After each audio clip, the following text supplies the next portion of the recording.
Hey guys, so today I'm going to be filming my December wrap-up. And I read 10 things in December. And I think that's pretty good. It wasn't my best reading month, but it definitely wasn't a bad one. So let's just jump right into it. First book that I read in December was A Christmas Carol by Charles Dickens. This is the only Dickens book that I've ever read. Everybody knows the story. It's about Scrooge, and he's visited by the ghost of Christmases past, present, and future, and then he hates Christmas, but then after he gets visited from the ghost, he doesn't hate Christmas anymore.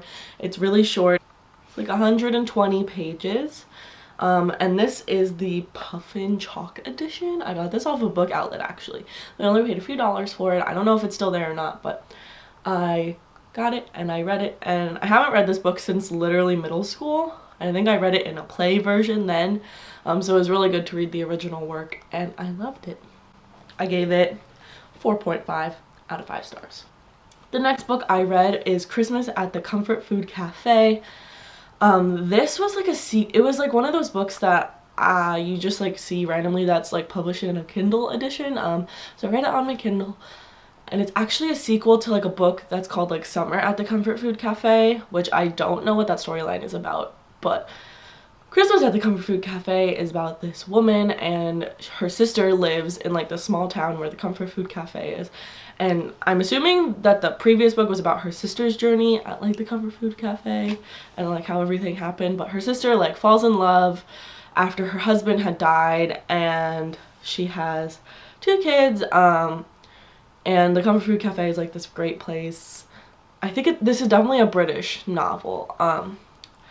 So that's what happens with the sister, and then the woman who, I forget her name, the woman whose it takes place, she was always the bad kid. Her sister was always the goody two-shoes, and she was the bad kid. She did drugs and alcohol, and she was she hated Christmas, always has. And so her sister invites her down to the Comfort Food Cafe for Christmas, and she goes, but she wasn't happy about it.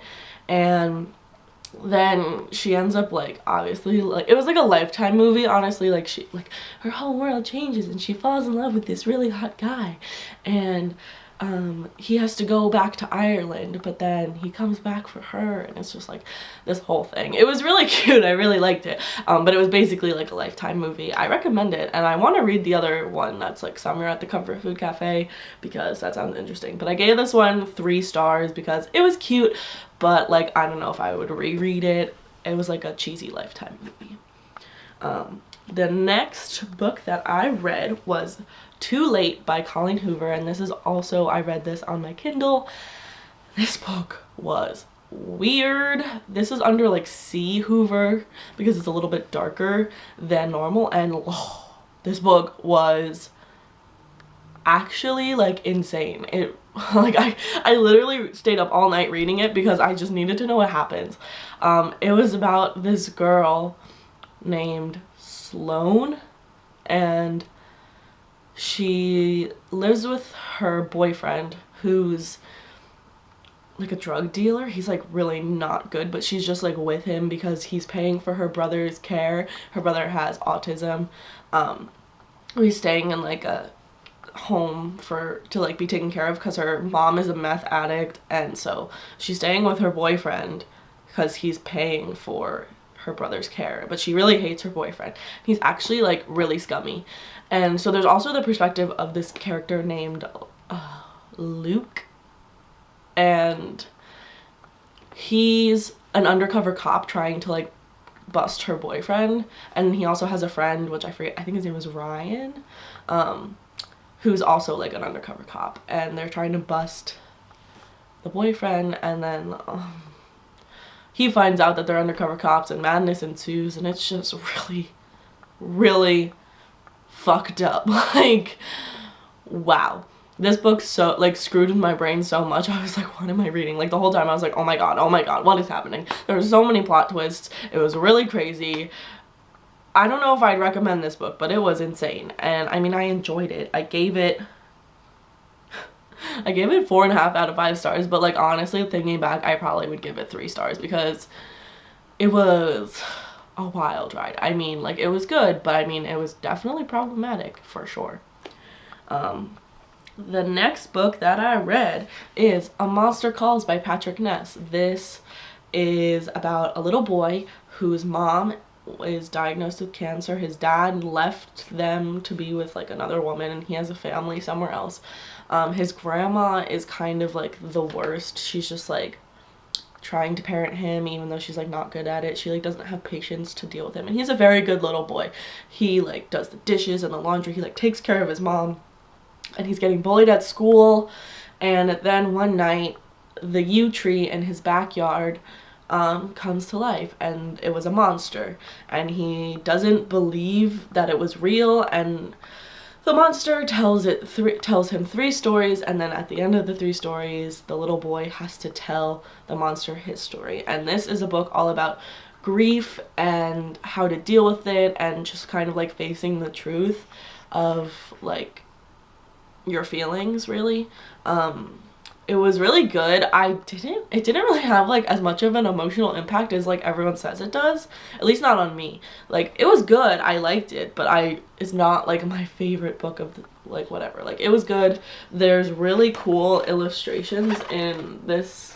I really love the art in it, and it was, like I said, it was good. I gave it 4 out of 5 stars, but it's not like my absolute favorite thing ever. It didn't make me cry, it didn't make me feel a whole lot, and I don't know if that's just because I like read it at the wrong time in my life, but yeah, it was good. I recommend it. I gave it 4 out of 5 stars. The next book I read is actually a poetry collection, and that's Broken Flowers by Robert M. Drake. This poetry collection is kind of like, it didn't really have a theme. It was just kind of like about everything. It was about like love and the world and the issues in the world and like finding yourself and being true to yourself. Like, it was just about like everything. I've seen this author's books like everywhere, but I decided to pick this one up because I had a coupon, and like, as you can tell, I loved it. I gave so many tabs. I gave this 5 out of 5 stars. It was so good. Actually, I gave it 4.5 out of 5 stars, because it's not as good as like other poetry collections that I've read, but it was really, really good. I did buy this author's like all of the other books that he has, because I love this one so much. But yeah, there's not really much else to say, but it was a really good poetry collection, and I highly recommend it. I want everyone to read it because it was that good. The next book I technically finished in January. Like, I finished it yesterday, January 2nd. But I'm just gonna throw it in here because I started reading it in December. So that's Pull Me Under by Kelly Luce. I got this book from the Book of the Month book box, which, I mean, it was, I don't know, I saw Chapter Stacks, Katie from Chapter Stacks, talk about this book, and I was really intrigued by the cover and the like plot line. So this book is about this character, and she lives in Japan. And when she's 12 years old, she murders a boy. She takes the letter opener on her teacher's desk and stabs the boy in the neck. And her father is a really famous musician. He's a violinist, and her mother had recently committed suicide. So when she's 12 years old, she kills this boy because he was bullying her. And so she ends up in, like, I don't want to say a mental institution because that's not the right thing. I guess that's fine. She ends up in a place where, you know, to fix herself. And when she turns 20 in Japan, you are not allowed to have dual citizenship. So she decides to move to America, and she starts a new life there. She renames herself Rio. She has a husband and a daughter, and she loves them a lot, but she didn't tell her family about like her past. And she just kind of wanted to forget about it. And then one day she gets a package at her door that notifies her that her father has passed away. And this book is very diverse. It was really well written, and I think it was really well researched as well. There is a gay character in this book. There's also a transgender character in this book, and it's really, really good.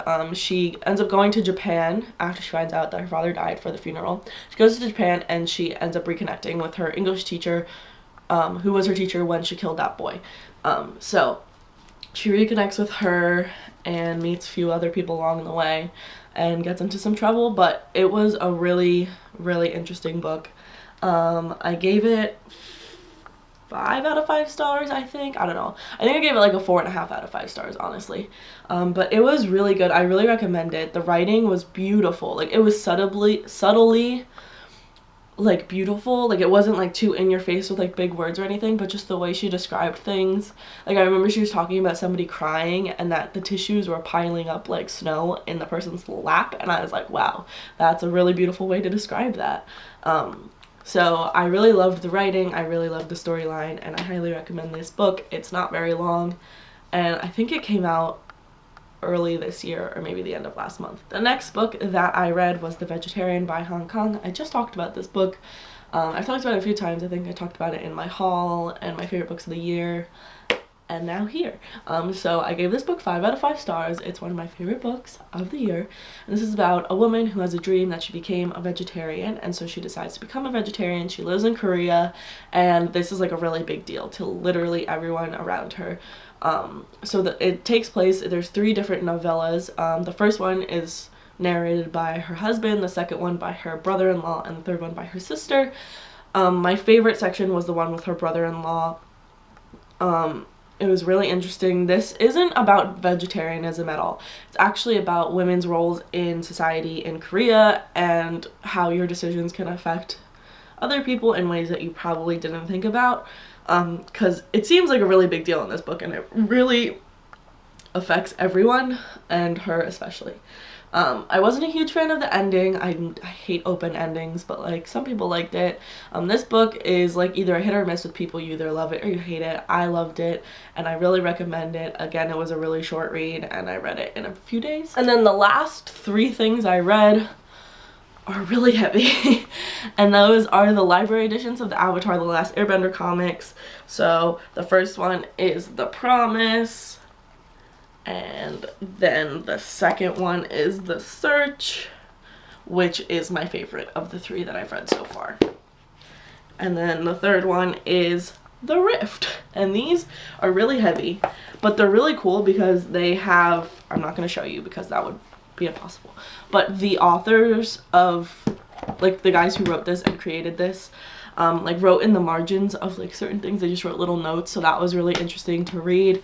My favorite one was The Search, because you find out what happens to Zuko's mom. I have been waiting to find out what happens to Zuko's mom for 10 years, basically.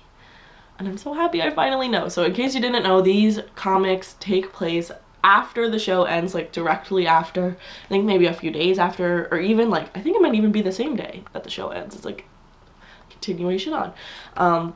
It's so good. I love these. Avatar: The Last Airbender is my favorite show. These are my favorite things ever, and I'm gonna read the 4th and final one next month. I'm really excited about these. I gave them all 5 out of 5 stars, in case you couldn't tell. So these, besides the Avatar comics, are all the books that I read this month. Let me know if you guys have read any of these books, what you think of them, if you want to read them because of my video. I don't know. Leave me a comment down below. Tell me something fun. Subscribe to my channel if you guys haven't already. Give this video a thumbs up, and I'll see you next time. Goodbye!